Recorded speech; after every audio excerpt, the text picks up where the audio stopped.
در حیات صاحب کے نیو کیس کے ساتھ میں حاضر ہوں۔ ناظرین، ان کیسز کو سننے کے لیے اور انجوائے کرنے کے لیے لازم ہے کہ آپ چینل کو سبسکرائب کر لیں اور بیل کے آئیکن کو لازمی سے پریس کر لیجئے گا۔ تو چلیے شروع کرتے ہیں۔ چراغ خانہ، آج کا نیو کیس۔ چودھری نیاز علی کے قتل نے تہلکہ ڈال دیا تھا۔ واردات کی اطلاع ملتے ہی میں نے چند سپاہیوں کو ساتھ لیا اور چودھری نیاز علی کے حویلی میں پہنچ گیا۔ موسم سرما کی آمد تھی۔ صبح میں اچھی خاصی خنکی ہو جاتی تھی۔ یہی حال شام کا بھی تھا۔ سرے شام ہی ٹھنڈی ہوائیں چلنے لگتی تھیں۔ جس وقت ہم حویلی میں پہنچے دھوپ پوری طرح پھیل چکی تھی۔ میری گھڑی 10:30 کا وقت بتا رہی تھی۔ چودھری کے قتل کی اطلاع اس کے چھوٹے بھائی چودھری اکرم علی نے دی تھی۔ وہ اس وقت بھی میرے ساتھ ہی تھا۔ میں نے حویلی میں داخل ہوتے ہی اس کمرے کا رخ کیا جہاں چودھری نیاز علی کو قتل کیا گیا تھا۔ وہ کمرہ در حقیقت چودھری نیاز علی کی خوابگاہ تھا۔ مجھے بتایا گیا کہ مقتول چودھری اپنی تیسری نوجوان بیوی نازلی کے ساتھ حویلی کے اس حصے میں رہتا تھا۔ نازلی سے مقتول چودھری کی شادی کو 9-10 ماہ سے زیادہ کا عرصہ نہیں گزرا تھا۔ بوقت قتل چودھری نیاز علی اپنی زندگی کی 55ویں سیڑھی پر قدم رکھ چکا تھا۔ میں نے فی الفور جائے وقوع کا تفصیل معائنہ کیا۔ چودھری نیاز علی کی لاش مسحری پر اس طرح پڑی تھی جیسے وہ بڑے اطمینان سے سو رہا ہو۔ میں نے لاش کے اوپر پڑی سفید چادر کو ہٹایا اور بغور لاش کا جائزہ لینے لگا۔ کسی تیز دھار آلے کو بڑے بھرپور انداز میں چودھری کی گردن پر آزمایا گیا تھا۔ اس کی شارک کٹی ہوئی تھی اور بستر کا بالائی حصہ خون آلود تھا۔ مسحری کی چادر پر پھیلے ہوئے خون سے اندازہ ہوتا تھا کہ چودھری کو زندگی کی قید سے آزاد ہوئے 8-10 گھنٹے گزر چکے ہیں۔ میں نے چھوٹے چودھری اکرم علی کو مخاطب کرتے ہوئے پوچھا، لاش کے اوپر چادر کس نے ڈالی تھی؟ میں نے ڈالی تھی جناب، اکرم علی کی بجائے ایک ادھیڑ عمر عورت نے جواب دیا۔ بعد میں مجھے معلوم ہوا وہ مقتول چودھری کی زوجہ اول جمیلہ تھی۔ اس کی عمر لگ بھگ 40 سال تھی۔ میں جمیلہ کی جانب متوجہ ہو گیا۔ لاش کو سب سے پہلے کس نے دیکھا تھا؟ میں نے ہی دیکھا تھا جناب، وہ روحان سی ہو رہی تھی۔ کیا تم بھی حویلی کے اسی حصے میں رہتی ہو؟ اس نے نفی میں جواب دیا۔ میں اپنے بچوں کے ساتھ حویلی کے دوسرے حصے میں رہتی ہوں۔ ادھر تو چودھری صاحب اپنی چمک چھلوں کے ساتھ رہتے تھے۔ کون چمک چھلو؟ چودھری اکرم علی نے جواب دیا، بھائی صاحب کی تیسری بیوی جناب۔ اوہ، اچانک مجھے کچھ یاد آ گیا۔ میں نے پوچھا، چودھری صاحب کی تیسری بیوی نازلی نظر نہیں آ رہی، وہ کہاں ہے؟ وہ تو غائب ہو گئی ہے جناب، جمیلہ نے بتایا۔ کیا مطلب؟ اس کا کچھ پتہ نہیں کہاں چلی گئی ہے، چودھری اکرم نے جواب دیا۔ جمیلہ نے کہا، کوٹھے والیوں کا کیا بھروسہ، مجھے تو پورا شک ہے کہ چودھری صاحب کے قتل میں اسی چمک چھلوں کا ہاتھ ہے۔ جمیلہ نے نازلی کو کوٹھے والی کہا تھا۔ میرے اندر تجسس جاگا۔ میں نے چونک کر پوچھا، کیا نازلی کا تعلق بازار حسن سے تھا؟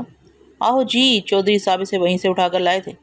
جمیلہ نے اپنی سوکن کے بارے میں لب کشائی کرتے ہوئے بتایا۔ فتنہ تھی فتنہ، کسی ماچس سے کم نہیں تھی۔ پوری حویلی میں اس اونتری نے آگ لگا رکھی تھی۔ نغمہ بیچاری کو بھی اسی ڈائن کی وجہ سے طلاق ہو گئی۔ میں نے چودھری صاحب کو بہت سمجھایا تھا کہ اس بازار میں جا کر جو جی چاہے کرتے پھریں مگر وہاں کی گندگی کو اٹھا کر گھر میں نہ لائیں، لیکن انہوں نے کبھی کسی کی سنی تھی جو میری سنتے؟ نازلی نے حویلی میں قدم رکھا ہی تھا کہ نئے نئے فساد جنم لینے لگے۔ پہلے نغمہ کو طلاق ہوئی اور اب چودھری صاحب۔ جمیلہ کی آواز بھر آ گئی اور وہ خاموش ہو گئی۔ میں نے چودھری اکرم علی سے سوال کیا، تمہارے خیال میں نازلی کہاں جا سکتی ہے؟ میں کیا کہہ سکتا ہوں جناب، نرم لہجے میں بولا، میری تو کچھ سمجھ میں ہی نہیں آ رہا یہ سب ہو کیا رہا ہے۔ میں نے باری باری جمیلہ اور اکرم علی کو دیکھتے ہوئے پوچھا، آپ لوگوں نے نازلی کو کہیں تلاش کرنے کی کوشش بھی کی ہے؟ ہمیں کیا ضرورت پڑی ہے اسے تلاش کرنے کی، جمیلہ نے اکھڑے ہوئے لہجے میں جواب دیا۔ چودھری اکرم علی نے کہا، جناب سچی بات تو یہ ہے کہ ابھی تک ہم اپنے حواس میں ہی نہیں ہیں، کچھ سمجھ میں نہیں آ رہا کیا کریں۔ میں تو پچھلی رات ڈیرے پر تھا، مجھے تو آج صبح پتا چلا کہ حویلی میں اتنی بڑی قیامت گزر گئی ہے۔ نازلی کو تلاش کرنے کا کسے ہوش تھا؟ میں پہلے ڈیرے سے حویلی پہنچا اور پھر آپ کو اطلاع دینے تھانے چلا گیا۔ میں نے جمیلہ کو مخاطب کرتے ہوئے پوچھا، تم نے بتایا ہے کہ لاش کو سب سے پہلے تم نے دیکھا تھا، علاوہ ازیں تم یہ بھی بتا چکی ہو کہ تمہاری رہائش حویلی کے دوسرے حصے میں ہے، پھر تم حویلی کے اس حصے میں کیا کرنے آئی تھی؟ جمیلہ نے جواب دیا، چودھری صاحب نے جب سے نازلی کو گھر میں ڈالا ہے ان کے معمولات میں خاصی خرابیاں پیدا ہو گئی تھیں۔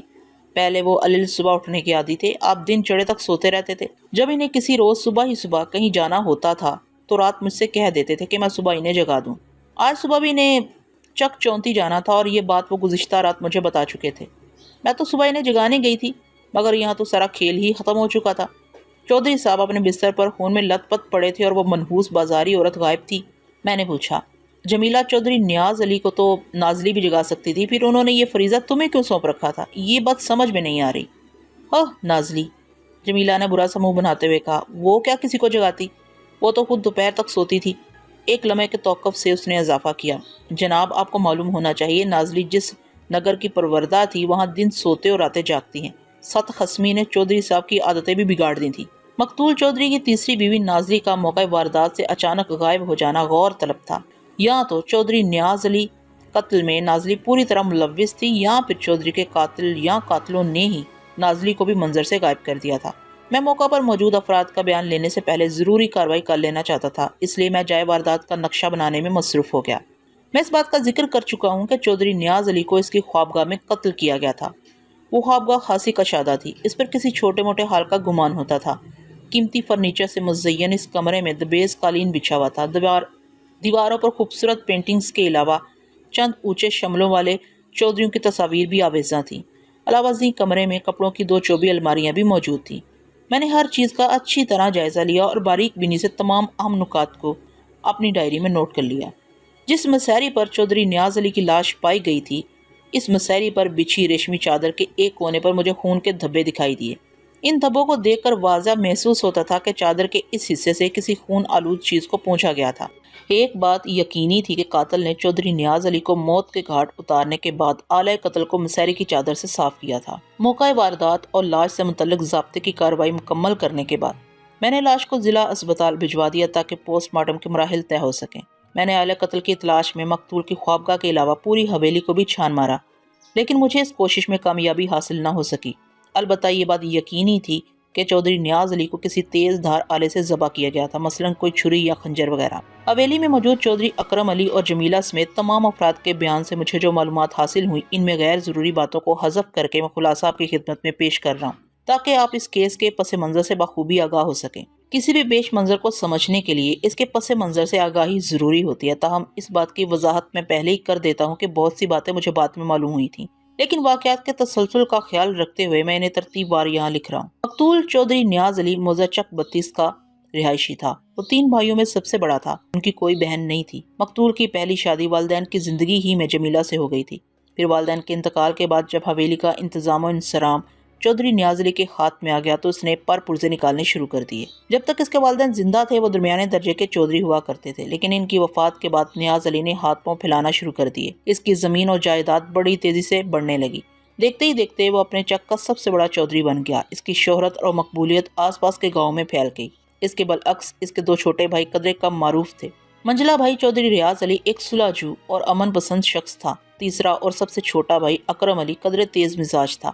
اکرم علی ریاض علی سے 15 سال عمر میں چھوٹا تھا۔ مقتول چودھری کی بیوی جمیلہ ایک خاندانی اور گھریلو عورت تھی۔ کسی زمانے میں دونوں خاندان ہم پلہ تھے، لیکن عذابات کی ترقی نے چودھری نیاز علی کو خاصا مغرور اور خود پسند بنا دیا تھا۔ اس نے جمیلہ کو نظر انداز کرنا شروع کر دیا۔ جمیلہ سے اس کی 3 اولادیں ہو چکی تھیں، لیکن اب وہ کچھ اور ہی سوچے بیٹھا تھا۔ پھر ایک روز اس نے اپنا فیصلہ سب پر ظاہر کر دیا۔ وہ چک 34 کے چودھری خدا بخش کی بڑی بیٹی نغمہ سے دوسری شادی کا ارادہ رکھتا تھا۔ اس بات سے سب سے زیادہ دکھ جمیلہ کو پہنچا۔ وہ زبانی کلامی اپنا احتجاج ریکارڈ کرواتی رہی، لیکن خود سر چودھری منمانی سے باز نہ آیا اور نغمہ ایک روز جمیلہ کی سوکن کے روپ میں حویلی میں داخل ہو گئی۔ جمیلہ اس پوزیشن میں نہیں تھی کہ کھلم کھلا چودھری کی مخالفت کرتی۔ وہ چودھری کو چھوڑنے کا تصور بھی نہیں کر سکتی تھی، لیکن اگر جمیلہ کوئی ضد یا غصہ دکھاتی یا کسی قسم کا کوئی شدید مطالبہ کرتی تو چودھری سے چھوڑنے میں ذرا بھی دیر نہ لگاتا۔ جمیلہ چودھری کے مزاج اور تیوروں سے بخوبی واقف تھی، سو اس نے سوکن کی بھاری سلک و تون اور کرہن سینے پر جما لیا۔ اس کے سوا کوئی چارہ بھی نہ تھا۔ چودھری نیاز علی اپنی حیثیت کے مطابق خاندان میں شادی کر کے بہت خوش تھا۔ نغمہ نے چودھری کے 2 بچوں کو جنم دیا۔ کچھ عرصے کے بعد چودھری نیاز علی نے اپنے چھوٹے بھائی ریاض علی کی شادی اپنی سالی سلمہ سے کرا دی۔ نغمہ اور سلمہ صرف 2 ہی بہنیں تھیں، ان کے 3 بھائی تھے۔ سلمہ کی شادی کے 1 سال کے بعد 6 ماہ کے وقفے سے ایک کے بعد دیگرے چودھری خدا بخش اور اس کی سلمہ کی شادی کے 1 سال بعد 6 ماہ کے وقفے سے یک کے بعد دیگرے چودھری خدا بخش اور اس کا بیٹا حیدر علی چل بسے۔ حیدر علی تینوں بھائیوں میں دوسرے نمبر پر تھا۔ سلمہ اور نغمہ اس سے بڑی تھیں۔ سلمہ کے چودھری ریاض علی کی بیوی بن کر حویلی میں آنے کے بعد جمیلہ کی پوزیشن اور کمزور ہو گئی، لیکن وہ وفاق کی پتلی گلا شکوہ کرنا بھی بھول گئی تھی۔ دونوں بہنیں مل کر اکثر اوقات اس کے ساتھ زیادتی بھی کر جاتی تھی، مگر وہ اف تک نہ کرتی تھی۔ شاید یہ اس کے صبر کا نتیجہ تھا کہ حالات نے اچانک ایک نئی کروٹ لی، گویا ایک زلزلہ آ گیا۔ یہ کوئی ڈھکی چھپی بات نہ تھی کہ چودھری نیاز علی خاصا شوقین مزاج واقع ہوا تھا۔ وہ اپنے ذوق و شوق کی تسکین کے لیے اکثر و بیشتر اس بازار میں بھی جایا کرتا تھا۔ پھر اس بازار کی ایک چیز میں اس کا دل اٹک کر رہ گیا۔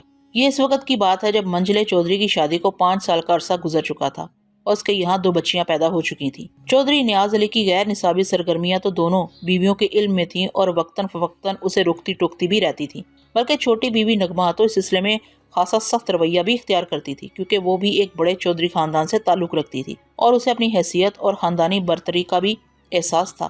لیکن چودھری نے دل میں جو ٹھان لی تھی اسے عملی جامہ پہنا کر ہی رہا۔ جب نغمہ کو یقین ہو گیا کہ چودھری اس پر سوکن لانے کا فیصلہ کر چکا ہے تو اس نے ہنگامہ کھڑا کر دیا۔ میں اس طوائف زادی کو اس حویلی میں قدم بھی نہیں رکھنے دوں گی، ایک رات اس نے چودھری نیاز علی سے کہا۔ چودھری نے سمجھانے کے انداز میں کہا، مجھے تم سے اس بے وقوفی کی امید نہیں تھی نغمہ۔ ہاں یہ تو مجھے احساس ہے کہ تم جمیلہ کی طرح تعاون نہیں کرو گی۔ وہ بھنا کر بولی، آپ اسے تعاون کرنا کہہ رہے ہیں؟ آپ مجھ پر سوکن لانا چاہتے ہیں اور مجھ سے تعاون کی امید بھی رکھتے ہیں؟ آخر آپ کو مجھ سے ایسی کون سی شکایت ہے جو میرے سینے پر مونگ دلنے کے لیے آپ ایک خرافہ کو حویلی میں لا رہے ہیں؟ کیا میں خوبصورت نہیں ہوں؟ کیا میں نے آپ کے لیے فرزانہ اور عادل کو جنم نہیں دیا؟ کیا کمی ہے مجھ میں؟ تم میں صرف عقل کی کمی ہے نغمہ، چودھری نیاز علی نے رسانیت سے کہا۔ تم ہر بات کا الٹا مطلب نکال رہی ہو، تمہیں جو خدشات لاحق ہیں ایسا کچھ نہیں ہوگا۔ نازلی بہت اچھی لڑکی ہے، وہ تم سے اور جمیلہ سے ہر قسم کے تعاون کے لیے تیار ہے۔ تم خواہ اپنا خون نہ جلاؤ، انشاءاللہ سب کچھ ٹھیک ہو جائے گا۔ کچھ ٹھیک نہیں ہوگا، اس کا مطلب ہے تمہیں مجھ پر اعتماد نہیں ہے؟ وہ جلدی سے بولی، اس میں اعتماد کی کیا بات ہے؟ میں جب کہہ رہا ہوں سب ٹھیک ہو جائے گا تو یقیناً ٹھیک ہو جائے گا۔ چودھری نے نرم لہجے میں کہا، نازلی ایک مصیبت زدہ لڑکی ہے، میں اسے سہارا دے کر ایک نیک کام کرنے جا رہا ہوں، تم میرا راستہ روکنے کی کوشش نہ کرو۔ ایسی بہت سی مصیبت زدہ لڑکیاں دنیا میں پڑی ہیں، وہ روٹھے ہوئے لہجے میں بولی۔ کیا سب حویلی میں ڈال لیں گے؟ سب کو نہ صحیح، ایک نازلی کے ساتھ تو میں ہمدردی کر سکتا ہوں۔ ہمدردی؟ وہ طنزیہ لہجے میں بولی۔ آپ کی ہمدردی کا جواب نہیں ہے چودھری صاحب، میں نے تو سنا تھا آپ اس کنجری کے عشق میں مبتلا ہیں۔ چودھری نے اپنے وجود میں اٹھنے والے غصے کے طوفان کو بمشکل تمام کنٹرول کیا اور مفاہمت آمیز لہجے میں بولا، نغمہ تم نے نازلی کے لیے نازیبا الفاظ استعمال کر کے مجھے بہت تکلیف پہنچائی ہے۔ سچائی سن کر اگر آپ کو دکھ پہنچا ہے تو مجھے کوئی افسوس نہیں ہے چودھری صاحب، نغمہ نے بھرائی ہوئی آواز میں کہا۔ افسوس تو مجھے صرف اس بات کا ہے کہ آپ میرے احساسات اور جذبات کا بدرے قتل عام کر رہے ہیں۔ آپ نے میری محبت اور وفا کو جوتیوں تلے رون دیا ہے۔ آپ نے مجھے جس ذہنی روحانی صدمے سے دوچار کیا ہے وہ بیان سے باہر ہے۔ افسوس آپ ایک ناچنے گانے والی طوائف کو مجھ پر ترجیح دے رہے ہیں۔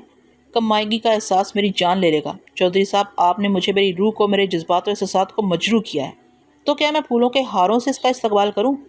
بے شک تم ایسا نہ کرو، لیکن ہنگامہ بھی تو نہ مچاؤ۔ واہ واہ، نغمہ نے استہزائیہ لہجے میں کہا، یہ ہو پٹی پڑھا رہے ہیں آپ مجھے؟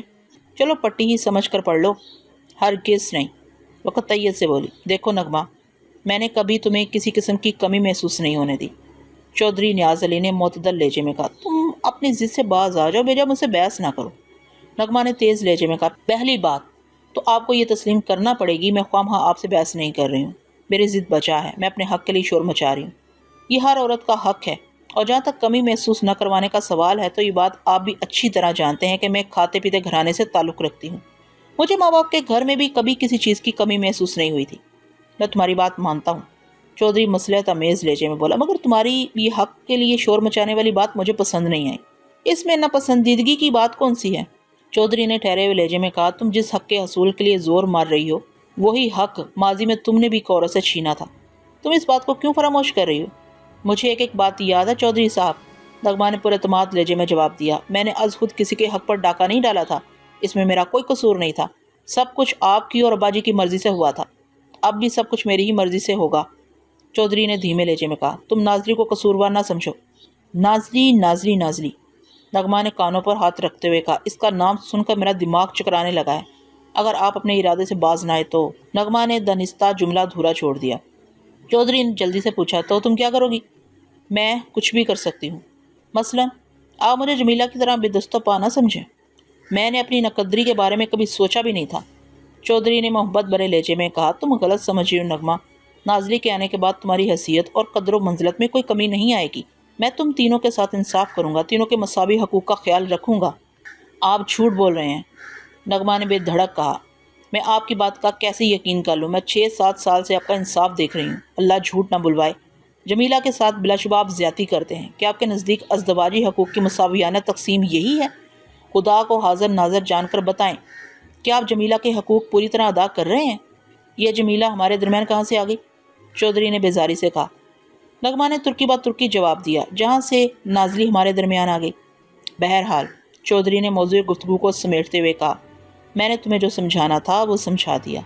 نازلی عنقریب اس حویلی میں ضرور آئے گی۔ ایک بات میری بھی توجہ سے سن لیں چودھری صاحب، نغمہ نے ٹھہرتے ہوئے لہجے میں کہا، اگر وہ طوائف اس حویلی میں میری سوکن بن کر آئے گی تو وہ کچھ ہوگا جو اس سے پہلے نہیں ہوا ہوگا۔ تم کہنا کیا چاہ رہی ہو؟ یہ تو وقت ہی بتائے گا۔ آپ نے میری تمام امیدوں پر پانی پھیر دیا ہے۔ نغمہ نے شاکی لہجے میں کہا، اب مجھ سے کوئی امید نہ رکھیں تو اچھا ہے۔ تم خواہ ملول ہو رہی ہو، چودھری نے پچکارتے ہوئے انداز میں کہا، نازلی کے آنے سے تمہاری اہمیت کم نہیں ہوگی۔ تم اس سلسلے میں فکر مند نہ ہی ہو تو اچھا ہے۔ مجھے لانے سے پہلے یہ بات آپ نے جمیلہ سے بھی کہی ہوگی۔ جمیلہ کو اپنے ساتھ نہ ملا، اس کی بات دوسری ہے، چودھری نے محبت امیز لہجے میں کہا۔ تم تو میرے دل میں رہتی ہو۔ جمیلہ 23 سال گزرنے کے باوجود بھی میری نظر میں وہ مقام نہیں بنا سکی جو تم نے ایک ہی دن میں بنا لیا تھا۔ ایک لمحے کے توقف سے اس نے اضافہ کیا، نغمہ تو میری بات کا یقین کرو، نازلی بہت سلاجو اور سمجھدار لڑکی ہے۔ وہ تمہارے ساتھ چھوٹی بہنوں کی طرح رہے گی، مگر میں اس کے ساتھ بڑی بہنوں کی طرح نہیں رہ سکتی۔ آپ کچھ بھی سمجھ لیں، میں اس بکاؤ مال کو برداشت نہیں کروں گی۔ نغمہ نے فیصلہ کن لہجے میں کہا، اس حویلی میں ہم دونوں میں سے کوئی ایک رہے گا۔ یہ سراسر ہٹ درمی ہوگی، چودھری نے ترش لہجے میں کہا۔ اس وقت بھی تم اسی حیثیت سے جمیلہ کے ساتھ اس حویلی میں رہ رہی ہو۔ آپ اس کے لیے مجھے الزام نہیں دے سکتے۔ میں الزام نہیں، ایک مثال دے رہا ہوں۔ میں نے جو کہنا تھا کہہ دیا، نغمہ نے قطعی لہجے میں کہا۔ آپ ایک بھاری رقم خرچ کر کے نازلی کو حاصل کر رہے ہیں، آپ جانیں اور آپ کا کام جانیں۔ اب میں ہر قسم کا فیصلہ کرنے کے لیے آزاد ہوں۔ چودھری نیاز علی نے پوچھا، یہ بھاری رقم کا تم نے کیا ذکر کیا ہے؟ میں جانتی ہوں چودھری صاحب، آپ مجھے بے خبر نہ سمجھیں۔ آپ مجھے بے خبر نہ سمجھیں، نغمہ نے معنی خیز لہجے میں کہا۔ میری معلومات کے مطابق آپ نے نازلی کے عوض اس کوٹھے کی نائکہ مشتری بائی کو 2500 روپے دینے کا وعدہ کیا۔ کیا میں غلط کہہ رہی ہوں؟ چودھری نے تصدیق یا تردید نہیں کی، خاموش نظر سے اپنی دوسری بیوی کو دیکھتا رہا، پھر سر ہلاتے ہوئے بولا، بھائی بڑی زبردست سی آئی ڈی ہے تمہاری۔ نغمہ نے کوئی جواب نہیں دیا۔ یہ حقیقت تھی کہ چودھری نیاز علی نے مشتری بائی کو 2500 روپے ادا کرنے کا وعدہ کیا تھا۔ اس زمانے کے 2500 روپے آج کل کے 1,00,000 روپے سمجھ لیں۔ یہ سچ ہے کہ اس وقت لوگوں کی آمدنی بھی کم ہوا کرتی تھی، لیکن آج کے مقابلے میں مہنگائی نہ ہونے کے برابر تھی۔ نئی نسل کے لیے اطلاع عرض ہے کہ اس زمانے میں بہترین گندم 4 روپے فی من دستیاب تھی۔ لائل پور یعنی کہ فیصل آباد سے لاہور تک بس کا کرایہ صرف 1.5 روپے ہوا کرتا تھا۔ سینما کا اوپر والے درجے کا ٹکٹ 8 آنے کا تھا۔ بکری کا گوشت 2 روپے فی سیر اور سونا 80 روپے تولہ مل جاتا تھا۔ ایک متوسط خاندان کا 20 روپے میں پورے مہینے کا راشن آ جاتا تھا۔ اب تو یہ تمام باتیں خواب و خیال ہو کر رہ گئی ہیں۔ نغمہ چودھری نیاز علی کی چہیتی بیوی تھی، اس لیے اس نے نغمہ سے اتنی بات بھی کر لی تھی، ورنہ جمیلہ سے تو اس نے اس موضوع پر بات کرنا بھی ضروری نہیں سمجھا تھا۔ اللہ کی بندی جمیلہ کو بھی اس کی کوئی پرواہ نہیں تھی، حالانکہ وہ تمام حالات سے بخوبی واقف تھی، مگر اس نے اپنی زبان حلق کے نیچے دبا رکھی تھی۔ شاید اس نے سوچ لیا تھا، جہاں ستیہ ناس وہاں سوا ستیہ ناس۔ ایک ماہ کے اندر اندر نازلی مشتری بائی کے کوٹھے سے چودھری نیاز علی کے حویلی میں پہنچ چکی تھی۔ اب وہ گول بازار کے کوٹھے کی رقاصہ نہیں تھی، بلکہ چودھری نیاز علی کی منکوہہ اور تیسری بیوی تھی۔ نازلی کے حویلی میں آمد سے ایک روز قبل ہی نغمہ نے اپنے دونوں بچوں 5 سالہ فرزانہ اور 3 سالہ عادل کو ساتھ لے کر اپنے میکے چک 34 جا چکی تھی۔ نازلی کی حویلی میں آمد سے ایک روز قبل ہی نغمہ اپنے دونوں بچوں 5 سالہ فرزانہ اور 3 سالہ عادل کو ساتھ لے کر اپنے میکے چک 34 جا چکی تھی۔ چودھری نیاز علی اپنی بڑی بیٹی کی ہم عمر اپنی نئی نویلی دلہن میں اس قدر مگن تھا کہ اس نے نغمہ کی غیر موجودگی کا کوئی خاص نوٹس نہ لیا۔ جمیلہ کی 3 اولادیں فیض علی، نازش اور فاخرہ تھیں، جن کی عمریں بالترتیب 22، 20 اور 15 سال تھیں۔ نازلی کی عمر 21 سال تھی، جو قریباً نازش کی ہم عمر ہی تھی۔ اس موقع پر نغمہ کی چھوٹی بہن سلمہ نے نہایت تحمل کا مظاہرہ کیا۔ چودھری نیاز علی یعنی اپنے جیٹ کی طرف سے اس کا دل تو غم و غصے سے بھرا ہوا تھا، مگر اس نے کھل کر اپنے جذبات کا اظہار نہیں کیا۔ اس نے نغمہ کو جانے سے روکا اور نہ ہی خود کوئی انتہائی قدم اٹھانے کا فیصلہ کیا۔ اس کی وجہ شاید یہ تھی کہ وہ ایک سمجھدار اور بردبار عورت تھی، اور یہ کہ اس کی اپنے شوہر سے بڑی اچھی نبھ رہی تھی۔ وہ اپنی ازدواجی اور گھریلو زندگی کو داؤ پر نہیں لگانا چاہتی تھی۔ وہ اپنے جیٹھ بہنوئی کی فطرت سے بخوبی آگاہ تھی۔ اس کا خیال تھا کہ کچھ عرصے کے بعد چودھری نیاز علی کا نازلی کی طرف سے دل بھر جائے گا۔ اس دوران میں نغمہ کا غصہ بھی ٹھنڈا پڑ جائے گا اور سب کچھ ٹھیک ٹھاک ہو جائے گا۔ لیکن کچھ بھی ٹھیک نہ ہو سکا۔ سلمہ کے سارے اندازے غلط اور سارے خیالات باطل ہو گئے۔ نغمہ اپنی ضد پر اڑی رہی اور چودھری نازلی میں کھو کر سب کچھ بھلا بیٹھا تھا۔ نغمہ کا مطالبہ تھا کہ جب تک چودھری نازلی کو حویلی سے نہیں نکالے گا، وہ اس حویلی میں قدم نہیں رکھے گی۔ چودھری نے ایک انتہائی فیصلہ کر کے نغمہ کو اپنی زندگی سے خارج کر دیا۔ اس نے نغمہ کو طلاق دے دی تھی۔ اس وقت ناظری کو حویلی میں آئے ہوئے 3-4 ماہ گزر چکے تھے۔ چودھری نیاز علی کے اس فیصلے پر شدید قسم کا رد عمل ظاہر ہوا۔ مرحوم چودھری خدا بخش کی بیوی فضیلت بیگم اور چھوٹا بیٹا سجاول آپے سے باہر ہو رہے تھے۔ ان کے برعکس نغمہ کا بڑا بھائی خوشی محمد ہاتھ سے صبر و تحمل کا مظاہرہ کر رہا تھا۔ چودھرانی فضیلت بیگم سب سے کہتی پھر رہی تھی کہ اگر نغمہ اس حویلی میں نہیں رہی تو سلمہ بھی نہیں رہے گی۔ سجاول کو بڑے بھائی خوشی محمد نے بمشکل روک رکھا تھا، ورنہ وہ تو بڑے خطرناک ارادے رکھتا تھا۔ وہ پہلی فرصت میں چودھری نیاز علی اور اس کی نو بیاہتا بیوی نازلی کے ٹکڑے ٹکڑے کر دینا چاہتا تھا۔ سجاول متفقہ طور پر ایک جھگڑالو، خر دماغ اور پھڈے باز شخص تھا۔ وہ اپنی ماں کے اس خیال کا بھی حامی تھا کہ سلمہ کو اب ایک بھی لمحے کے لیے اس حویلی میں نہیں رہنا چاہیے، جس حویلی کے دروازے اس کی بڑی بہن پر ہمیشہ ہمیشہ کے لیے بند ہو چکے تھے۔ حویلی کے باہر چودھری نیاز علی کے خلاف غم و غصے کی جو لہر پھیلی ہوئی تھی، چودھری کو اس کی قطعی کوئی پرواہ نہیں تھی۔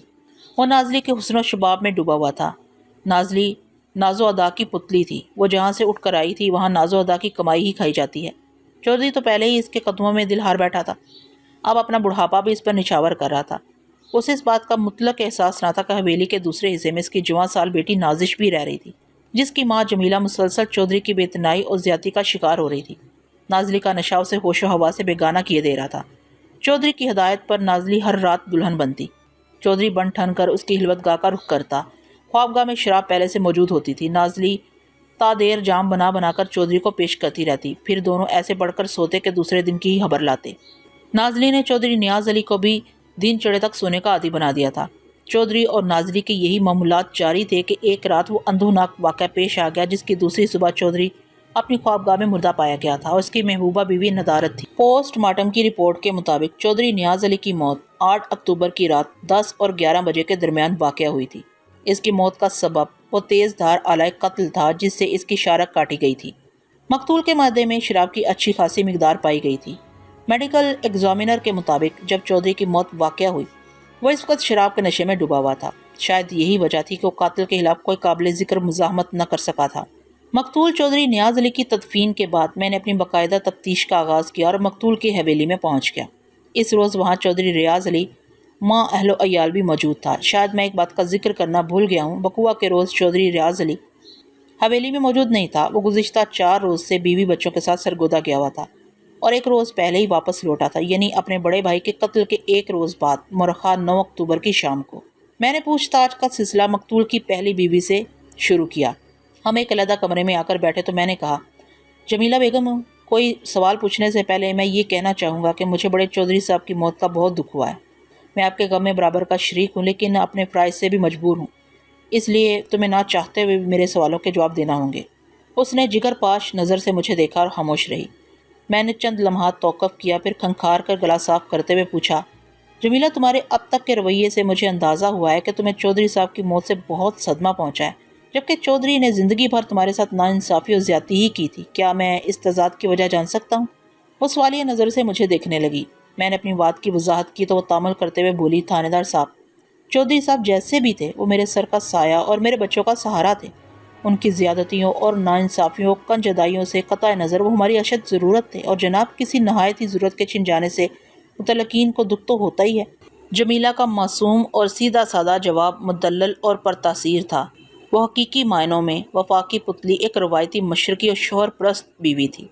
میں نے پوچھا، تم نے مجھے بتایا تھا کہ وقوع والی رات مقتول نے تمہیں تاکید کی تھی کہ دوسری صبح یعنی 9 اکتوبر کو تم اسے ضرور جگا دو۔ تمہارے بیان کے مطابق چودھری چک 34 جانے کا ارادہ رکھتا تھا۔ کیا تم بتا سکتی ہو مذکورہ چک کیوں جانا چاہتا تھا، جبکہ وہاں اس کا چھوٹا سالہ سجاول اس کے لیے بڑے خطرناک جذبات رکھتا تھا؟ کچھ دیر سوچنے کے بعد اس نے نفی میں سر ہلایا، بولی، میں اس بارے میں کچھ نہیں جانتی۔ نازلی کا رویہ تمہارے ساتھ کیسا تھا؟ نہ اچھا نہ برا۔ میں سمجھا نہیں۔ میں نے سوالیہ نظر سے اس کی طرف دیکھا۔ اس نے بتایا، دراصل بات یہ ہے کہ ہمیں زیادہ اٹھنے بیٹھنے اور ملنے جلنے کا موقع ہی نہیں ملا۔ وہ ہم وقت چودھری صاحب کے ساتھ ساتھ رہتی تھی۔ اس کے آنے کے بعد تو چودھری صاحب مجھے بالکل ہی بھول بیٹھے۔ جانے اس بازاری عورت نے چودھری صاحب پر کیسا جادو کر دیا تھا کہ انہیں اس کے سوا کوئی نظر ہی نہیں آتا تھا۔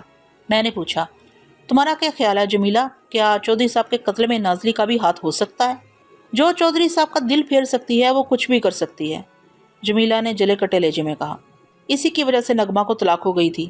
چودھری صاحب کو جانے اس میں کیا نظر آ گیا تھا؟ وہ نحوست ماری نہ اس حویلی میں قدم رکھتی نہ یہ حویلی اجڑتی۔ جو ہوا اس کا مجھے سخت افسوس ہے جمیلہ۔ میں نے ہمدردانہ لہجے میں کہا، میں تمہارے خاوند کے قاتل تک فوراً پہنچنا چاہتا ہوں۔ تم اس سلسلے میں میری کیا مدد کر سکتی ہو؟ کیسی مدد جناب؟ اس نے الجھن امیز لہجے میں پوچھا۔ میں نے کہا، تم نے شک ظاہر کیا ہے کہ چودھری کے قتل میں نازلی کا ہاتھ ہو سکتا ہے، لیکن وہ خود بھی غائب ہے، تمہارے خیال میں وہ کہاں جا سکتی ہے؟ گندگی کا کیڑا گندگی میں ہی خوش رہتا ہے تھانے دار صاحب، عمری بانہ انداز میں بولی۔ میرے خیال میں وہ واپس کوٹھے پر چلی گئی ہوگی۔ میں نے کہا، یہ بھی تو ہو سکتا ہے کہ وہ چودھری صاحب کے قتل میں کسی بھی طور ملوث نہ ہو اور اس وقت کسی مصیبت میں گرفتار ہو، چودھری کے قاتل یا قاتلوں نے اسے اغوا کر لیا ہو۔ میں تو یہ جانتی ہوں کہ ہم اس کی وجہ سے مصیبت میں گرفتار ہوئے ہیں، جمیلہ نے اکتاہٹ امیز لہجے میں کہا۔ اس ناس ماری کے منحوس قدم نے اس حویلی کا سکون غارت کر دیا ہے۔ میں نے سوالات کا زاویہ تبدیل کرتے ہوئے پوچھا، چودھری صاحب کی کسی سے دشمنی وغیرہ بھی تھی؟ جہاں 100 دوست ہوتے ہیں وہاں ایک آدھ دشمن بھی ہوتا ہے جناب، جمیلہ نے جواب دیا، لیکن میرے علم میں ان کا ایسا کوئی دشمن نہیں جو ان کی جان لے لیتا۔ سجاول کے بارے میں کیا خیال ہے؟